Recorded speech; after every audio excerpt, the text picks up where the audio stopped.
Hey guys, welcome back to the shop. My name's Adam. This is going to be Saturday Night Special episode 114. So I've got a pretty good mix of topics for you today to enjoy.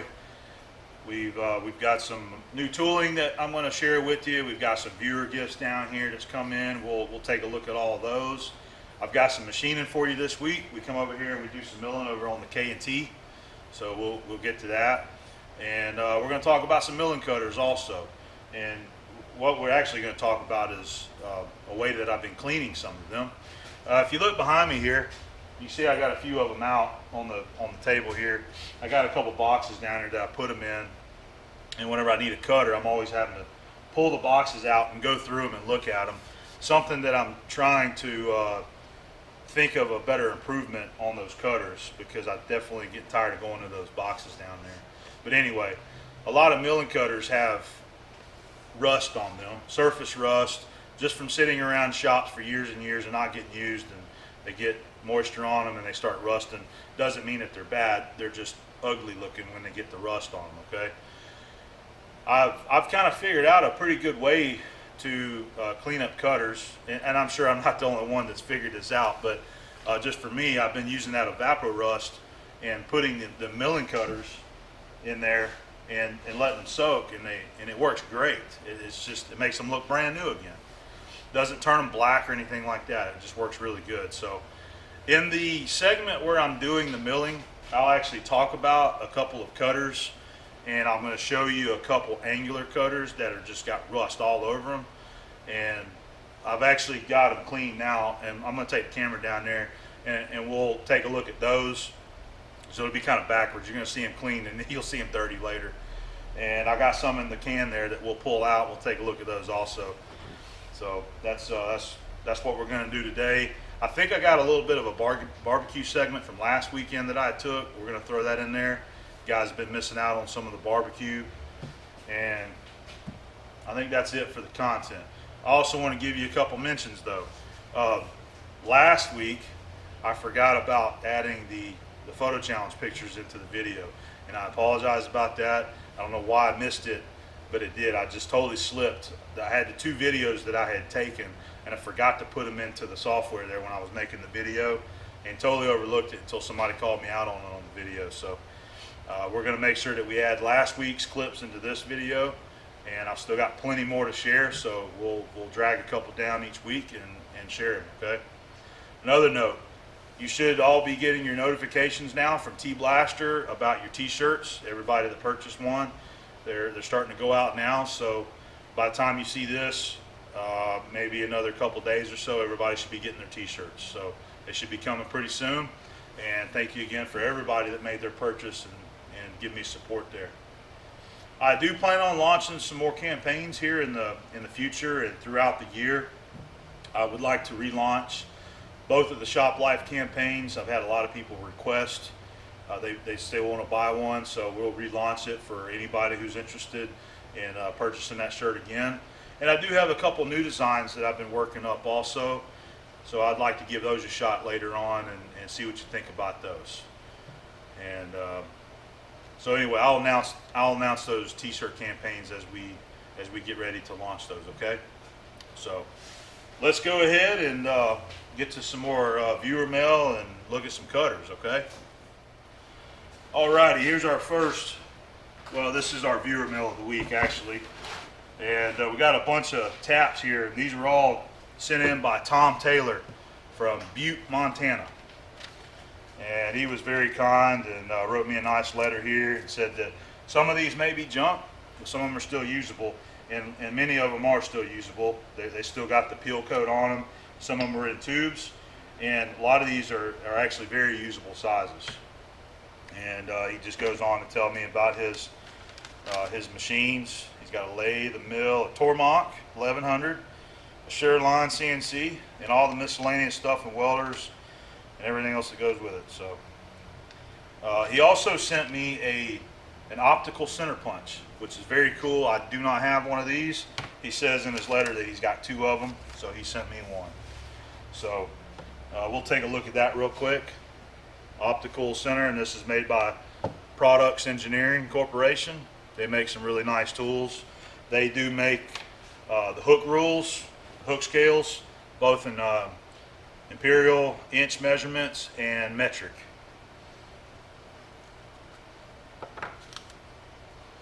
So this is a pretty neat tool that I've never had one. And you have this part here, and then you have this part here, which would be the punch. And I looked at the instructions, and I actually kind of tested it out on a piece of paper. And you look down through it, it's got a little dot down in there. And once you line up your mark or your punch mark or whatever on that dot, then you pull that piece out that you're looking through, and then you pull the punch out and you drop it in that hole, and then you tap it with your hammer. So pretty simple design, but very clever, and that's going to be a nice tool to have around here because I don't have one. All right, and then again, we got plenty of taps. This is the big one right here. Now this is pretty cool. 2 1/4 by 4 1/2. I think it'd be fun to drill a hole and use my big Greenfield number 24 up there, tap that hole with that. So we got a lot of interesting sizes. Here's an 1 1/8-9. I believe that's going to be I can't recall now. Is that where's it at on my chart right here? 1 1/8-9, 1 1/8-7, 1 1/8-7. That's what I thought. So this is kind of an oddity. That's a bit of an oddity right there. But there's some other ones in here. There's several of the 1 3/8, and we got both coarse and fine thread in 1 1/8. 12 pitch would be your 1 3/8 12. That's your fine pitch, and your 12 pitch is very common in hydraulic cylinder work. And I don't recall having a 1 3/8 12, so that's going to be a nice addition up there. And then several other sizes here. We have an 1 1/2 12,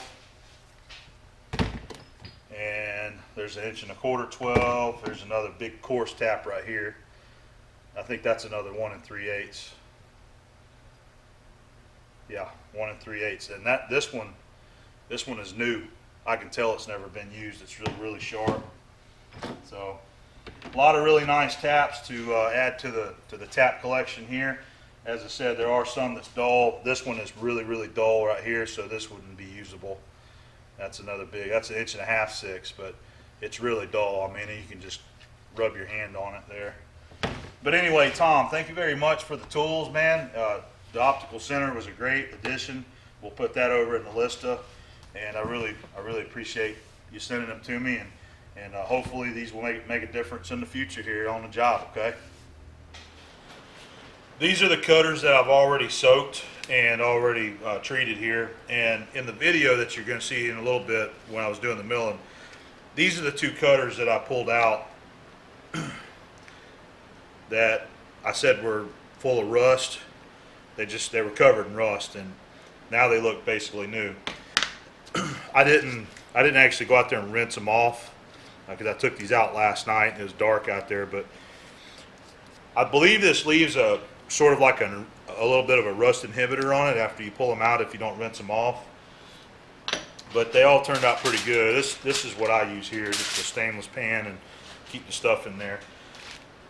But they, I did all these. These are all one batch, and they were all pretty rusty.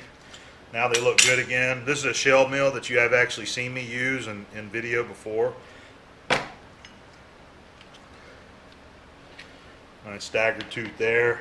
And these are the 2 cutters that we used in today's video. There's some right there that I didn't get wiped off, but they had quite a bit of rust on them. So let's move those over, and I got some more in here, and we'll go ahead and pull them out and see how they look. And again, all these had a bunch of rust on them.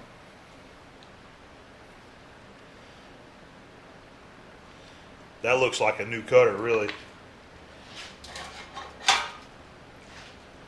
That's a staggered tooth. This is a straight tooth here. That's a do-all, 6 by 1/2. I got a couple bigger ones in here too. Here's another staggered tooth, union tool.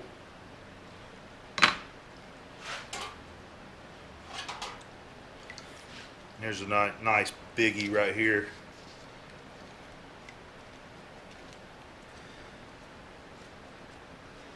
But it does a really nice job on all these type of cutters. I think that's it. Yeah, that's all I had in there that time.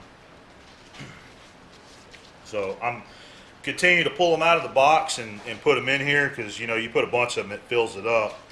But I've been just putting them in there, and not just these cutters here, but I've got some other cutters that I'll be cleaning up too. I got some radius mills, you know, for doing corner radiuses. A lot of those have rust, so I'll throw them in here and see how they do. But this is a good little trick for all you guys that's got all that old tooling that's got a lot of surface rust.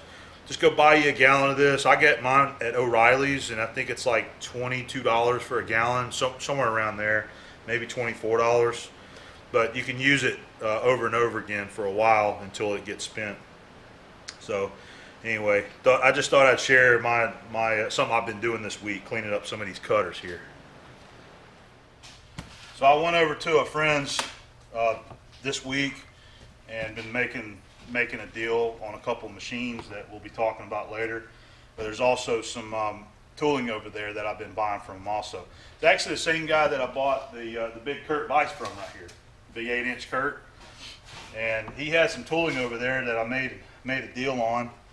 This is a R8 shell mill holder for, you know, 1.5-inch pilot. We threw that in there. And then this is another R8 shank that takes the little square milling inserts. This is kind of old school, but they still work really good, and I've got some of these inserts. And then there's two brand new, never used ISCAR face mills. This is an F90 LN, and I took my notepad inside because I was researching, doing some looking on eBay, trying to find the inserts, and I found some. I forget what they're called, LNMA, LNMO, I forget, but anyway, I can get these on eBay, and that would be a nice face mill to get tooled up and use later. And there's also this guy right here. This is a F45 KT, and it's the type that uses the octagonal or the round insert, and those are on eBay also. So I've been kind of looking at those and trying to score me a pack of those so I can get these.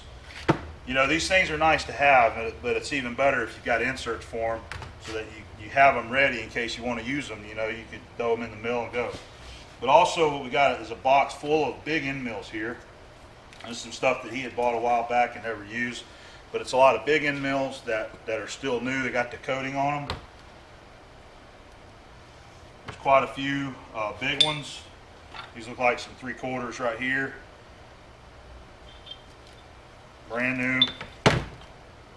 It's really good. It's dirty, but this is a nice roughing end mill that's still very sharp. There's a big one. It's got a radius on the corner right there. It's another little stubby roughing end mill right there, and just several more. Here's a tapered. It's a tapered end mill. Another one of the big. These are 1 inch right here. This looks like 1 1/4 inch, probably a 1 inch. And then there's a few others that are just out in the open that have already been used, maybe. You know, end mills like this right here. So there's a Criterion boring bar, carbide tip bar. I don't remember what that style of cutter is called right there. It is carbide, or it's you know, brazen on there, and it got some kind of little funky tap right here, and some TPG inserts. So Kevin really hooked me up with this lot of stuff right here. The box of end mills, he said $30 on the end mills, so I said that's cool. But let's throw in this right here, this R8 shell mill holder made by Bison, and this one right here, and we'll make it $50, and he agreed.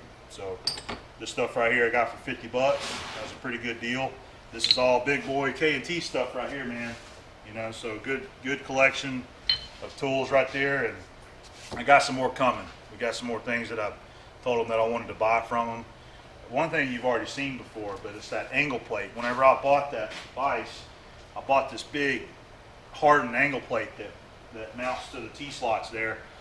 He's got a twin to it over there, so I want to pick that up, so I'll actually have two of them. And there's another big vise over there that he's got, another big Kurt vise that I'm thinking about buying from him. So I don't know, but also got some machines that we're dealing with too. So anyway, I got this here, so I just wanted to share that. That was my tool purchase of this week, and that's it. So we'll go ahead and get to our photo challenge pictures now.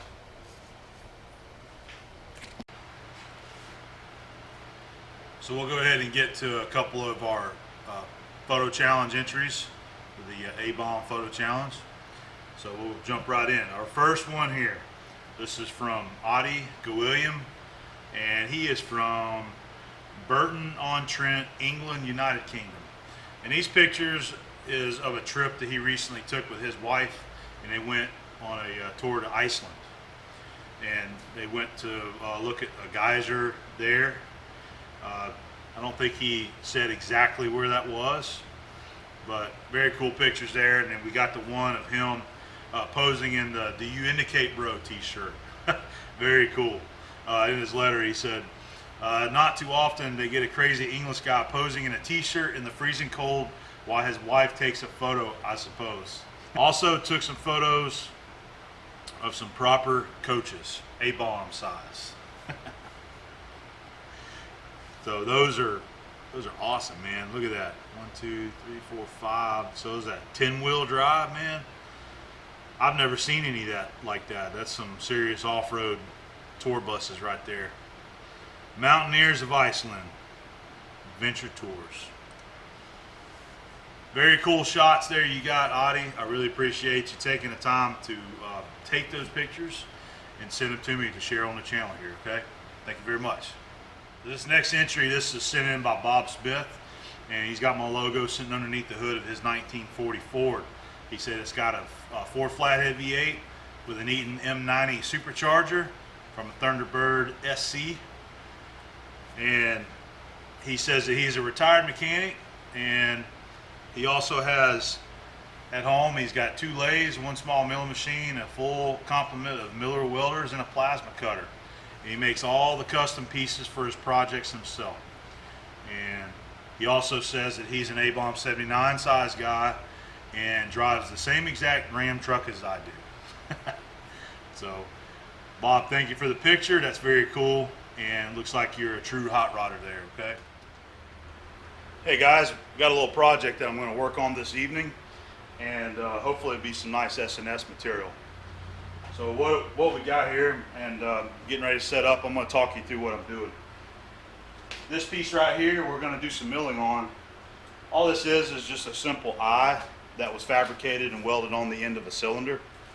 And that's a cylinder that I've been building at work, where I basically just built a complete new cylinder and just salvaged certain parts, such as like the piston, the eyes off the ends, the gland, and that kind of stuff.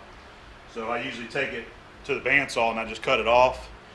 And normally, instead of grinding all that, I usually just mill it. And I had thought about bringing it home and using the shaper to mill it, because it'd be a good way to do that also. It's a cheap way to do it, is to use the shaper. But I've actually got some shaper content coming very soon. We've been using the shaper for another project, so I got plenty of that will be shared. So I decided to do a different setup, something we haven't done yet. And what I'm going to do is set up it's called a gang setup. So I've got 2 cutters picked out right here, and what I'm going to do is I'm going to stagger them with an 1.5 thick spacer between them. That's the thickness of this plate right here. Let me pull it out so you can see it. I don't have it squared up yet or anything. So this is what we're doing. This is the material. I've got it all dressed to make sure it's nice and flat and it's not, you know, pinching on any high spots down here or anything. But you can see all the weld there that we need to get rid of. So this is 1.5 inches. So what I want to do is I want to set those 2 cutters on the outside of an 1.5 inch spacer and we'll run down, we'll cut both sides of this at one time, cut it all at once. And then of course I'm gonna have to come back and clean these sides up right here. But that shouldn't be no problem right there. Set that back right there. These are the cutters that I picked out. These are some 1¼ inch wide milling cutters, 5 inches in diameter. I was trying to find a matching set of cutters, and this is one of them right here. And by the way, these blue trays are working out pretty good for this kind of stuff. So we got these two here, and I want to point something else out while we're talking about this real quick. All right, you see this rust and corrosion on these cutters? It's very common with milling cutters. A lot of them are pretty old.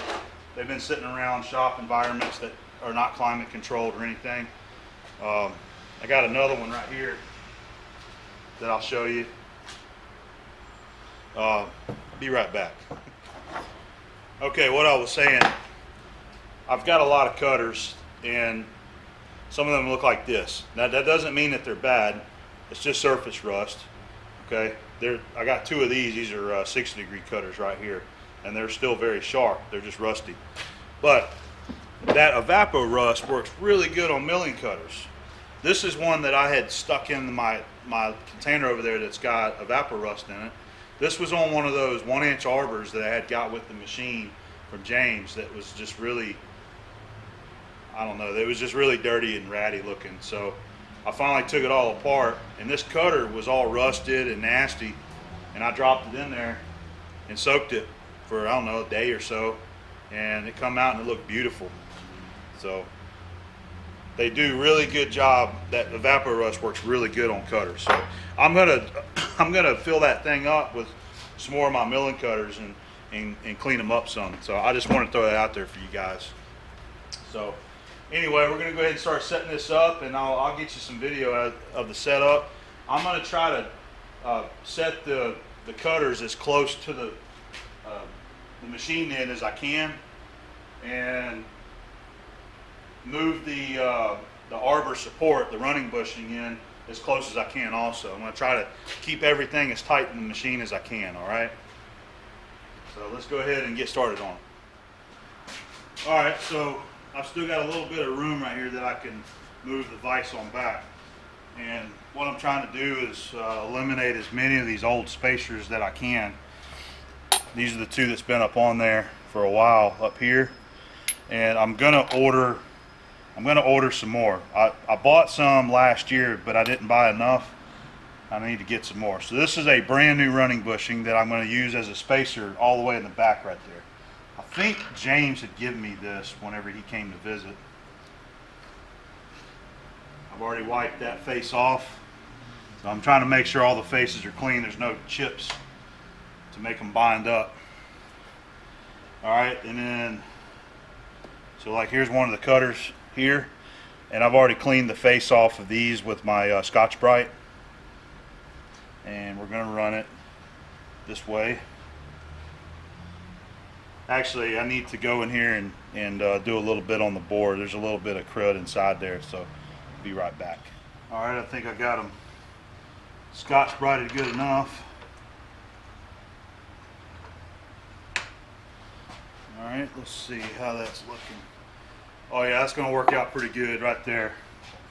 So now I need to find my 1.5 inches. There we go. It's going to be our 1.5 inches spacer for right there.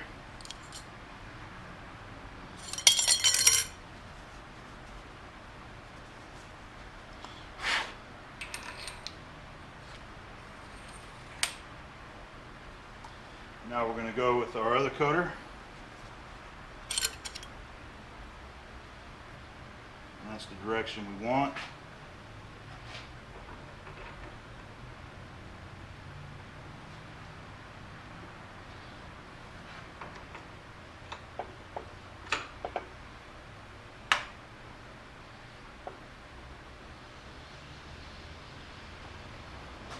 Okay. Alrighty, I think we're starting to get there now.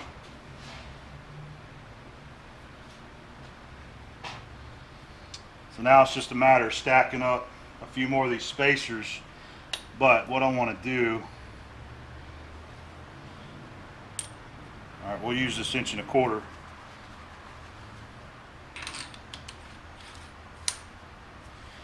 And then we're going to use our running bushing right next to that. So our arbor support will be right here.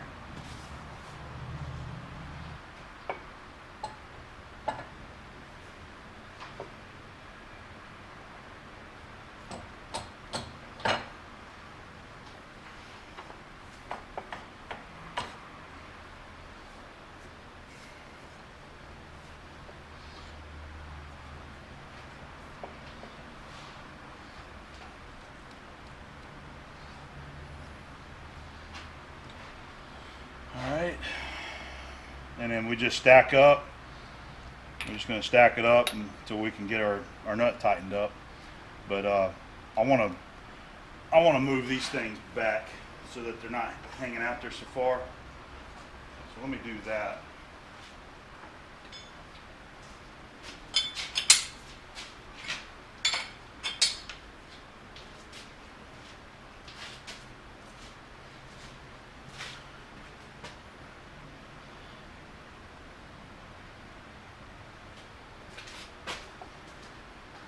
What I can do is just tighten it up right about there, and then we'll use the crank handle to crank it back where we want it.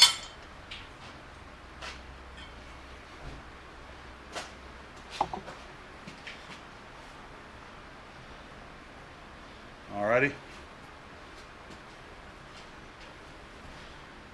And then you got to remember to tighten these up too. Tighten these back up.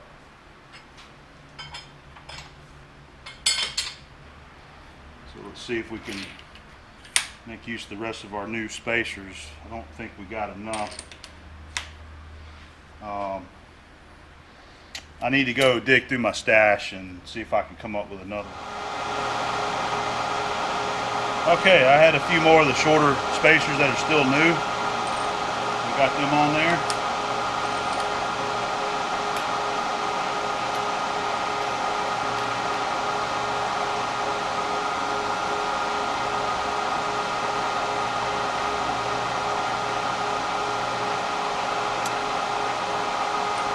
I think that's that one that gets a little tight right there at the end of that nut.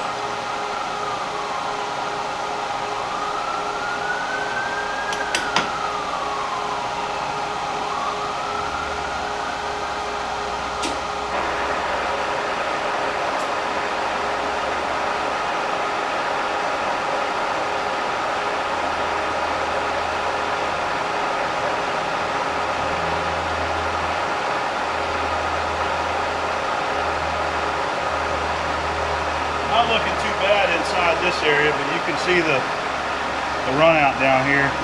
Every one of these arbors that I have just a slight bend to them.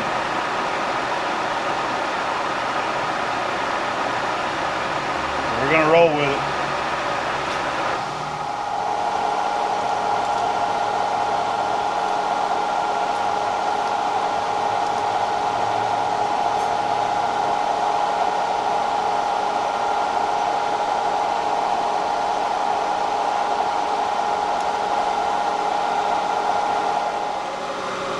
What I'm going to do is line up that edge with the plate there.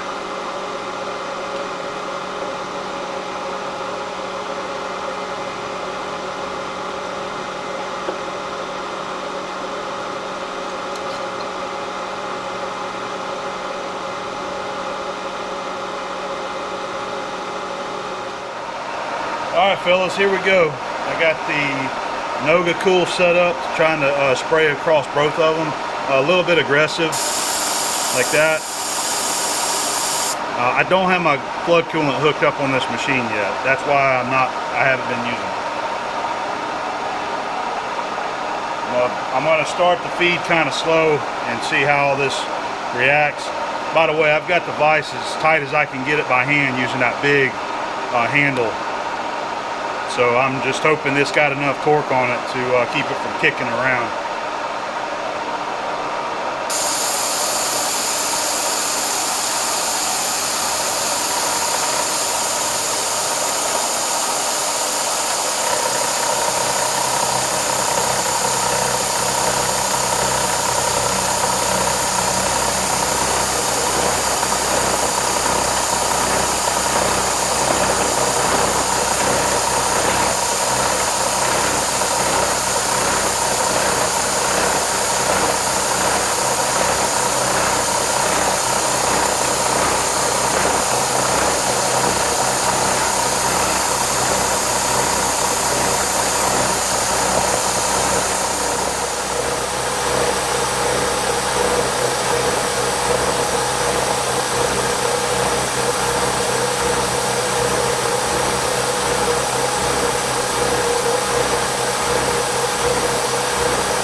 right, so far so good.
Well, I gotta say that went pretty good, but I did make a little goof up on it. I didn't measure that spacer with any calipers or anything. I just scaled it, and it is actually thinner than an inch and a half there. So, and I didn't pay attention till I was already into my cut, but we cut a little bit right there. I'm sorry. We cut a little bit into this side, but it's okay. That's not gonna hurt anything. So, but what I'm gonna do is go ahead and I'm gonna come back to this side. It wasn't squared up very well on this side. It left just a little bit. So I'm gonna go ahead and make another pass down this side and at least get it cut up into there, into the plate there.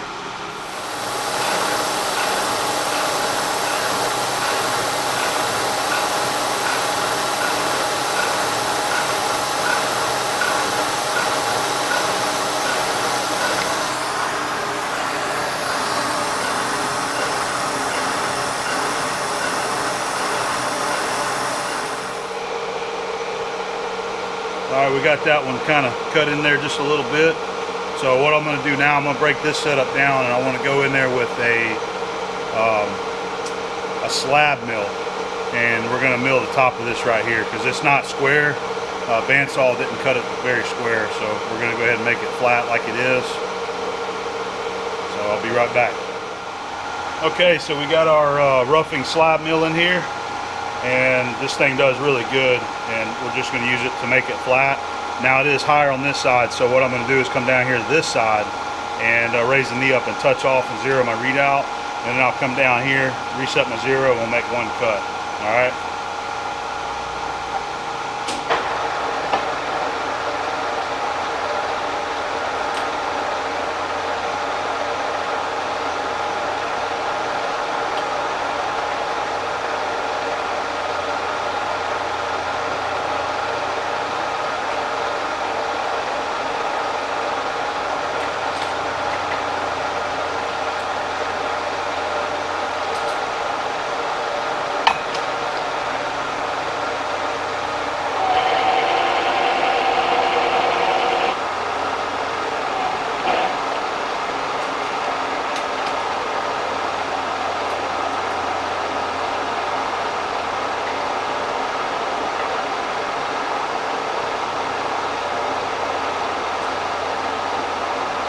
about an extra 20 thousandths on it.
Alright guys, there we go. Got it nice and flat and true. So the only thing left I need to do is cut this weld on the other side. There's any number of ways that you can do that. And I've actually, I've got to go somewhere. So what I'm going to do is take this to work with me tomorrow. And I'll just set it up in the Kurt vise and just run a little end mill across that to knock them sides off. That's all there is to it. So, but that's it. You know, I always just enjoy getting to run this mill. It's always a learning experience. I just keep getting a little more time in it and keep getting more familiar with the machine. So doing this little gang setup was pretty cool. I really wanted this setup. I wanted to have a slab mill here to where we could cut this and both sides at the same time, but I didn't have one that's 1.5 inches wide.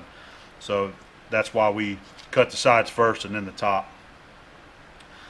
So anyways, I hope you guys enjoyed watching all that though, and I'll keep trying to bring some interesting machining to the channel here.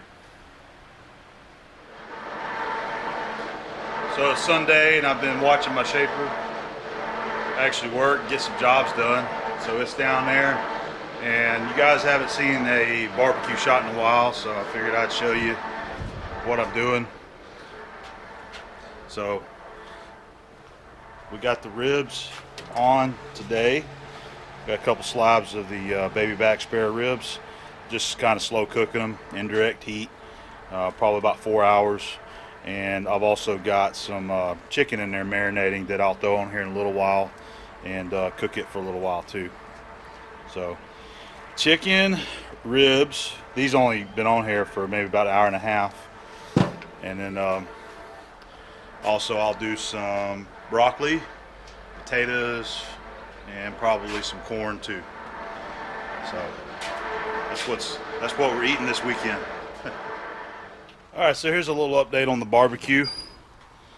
I've got the chicken on now. The ribs are getting pretty close to being done. So this is just you know, these are chicken tenders right here, and got some chicken legs right there. We got a little grocery store down here called Grocery Outlet, and they always have really good prices on meats, and they got all kind of meat there. So I just go down there and just see whatever they got that's cheap. I usually grab that, but you know, these are good. Like I told you before, I'll cook that stuff, and you know, I'll have leftovers for several days for lunch and dinner. I like using my charcoal, so I'll just cook a bunch, and I'll have some meals to go. So there's the barbecue. Today we're not using the fancy barbecue, we're just using some Kraft sweet honey. Gonna enjoy that later though.